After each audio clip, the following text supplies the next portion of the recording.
Bonsoir, bonsoir, bonjour. C'est ED Congo Basango Télévision. Comme toujours, avant de commencer notre émission, nous disons merci à Dieu.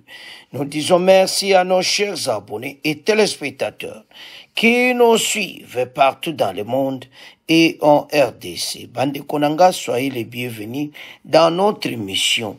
Bandikos, le tokoloba sur Molifi, Oaza, sous-secrétaire d'État américain, sous-secrétaire d'État américain, Oyo, Atali Makamboya, africaine. Donc, yé, ayo kuta na fachi, pona basolo. Bandeko, soko bogolande toko tiela binoye. Donc, ba américain ba se sentir coupable. Na makambo izole kana EDC. Oyebi mutu aza coupable, aza koya l'air nyonso. Donc, parce que, déjà, toujours ciblé, bango, toujours loba, polele mena, et commis un grand problème. Bato bazako loba. Bato, ozo mona don moiti.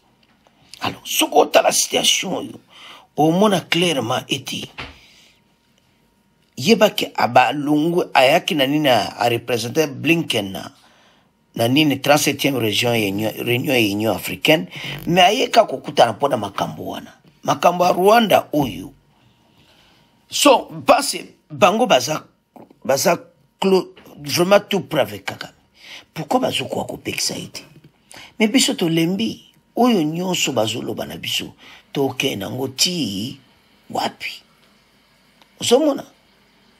Donc, il y a trop c'est tout. Yante saba congolais était tant aux anango au balubaka ezaya koyinda par ces situations oyo ezaya kosakanati. Alors mais tout la nan ba américain passe bazo ya ka koloba bon to avance.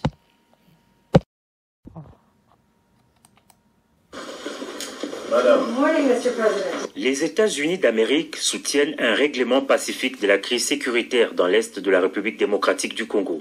Sa sous-secrétaire d'État chargée des affaires africaines reçue ce dimanche à Addis Abeba par le président de la République Félix-Antoine Tshisekedi Tshilombo a réitéré cette position américaine au cours de cette audience. Aujourd'hui, notre discussion s'est focalisée sur la situation dans l'Est de la RDC. Et j'ai redit l'engagement du gouvernement américain pour trouver une solution à cette crise terrible qui a déjà causé beaucoup de morts dans cette partie du pays. C'est très important pour les populations de l'Est de la RDC et de toutes les populations de la région de vivre dans la paix. J'ai voulu réitérer la position américaine qui vise à trouver un règlement pacifique pour éviter la guerre qui va encore créer plus de dégâts et plus de souffrances dans cette partie du pays.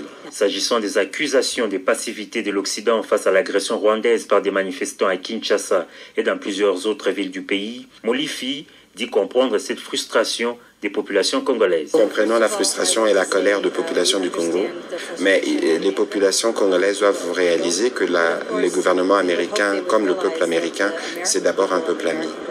Et dans les faits, nous sommes très engagés diplomatiquement pour changer la situation vers une situation plus positive et meilleure. Il faut indiquer que la sous-secrétaire d'État était à Addis Abeba pour représenter le secrétaire d'État américain Anthony Blinken, invité au 37e sommet des chefs d'État et de gouvernement. Alors, bande kotolandi, bomona ke message ba marche pe yokani. Mais bazolo baka pays ami, baza côté EDC, basilisa likambo na bitumbate. Et Luka, solution moko pacifique, mais pacifique yango. Le président rwandais ali ko retirer accord à Luanda zana mesa. Pourquoi yazo respecter accord à signer kiti? Bango faut pas forcer Kagame à signer yango. Tant Kagame azo boya yango ko signer, c'est qu'il y a un problème. Yango zo senga était à signer yango. Yango bana mboka botala.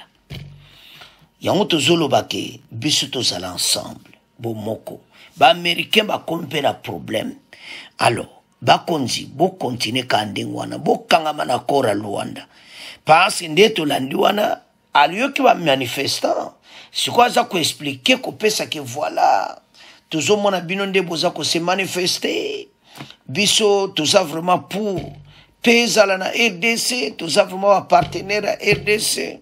Mais ba partenaire bozo kwa kopesa Kagame sanction ti. Biso don di makama kamuna bino. Nebi keza difficile. Congolais nyonso ase alembi. C'est très difficile.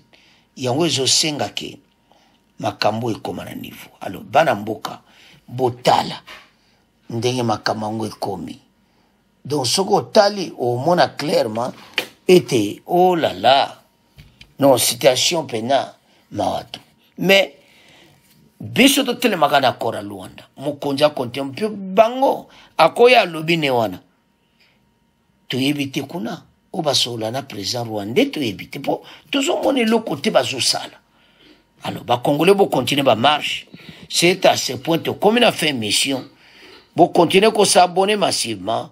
Au revoir, à la prochaine.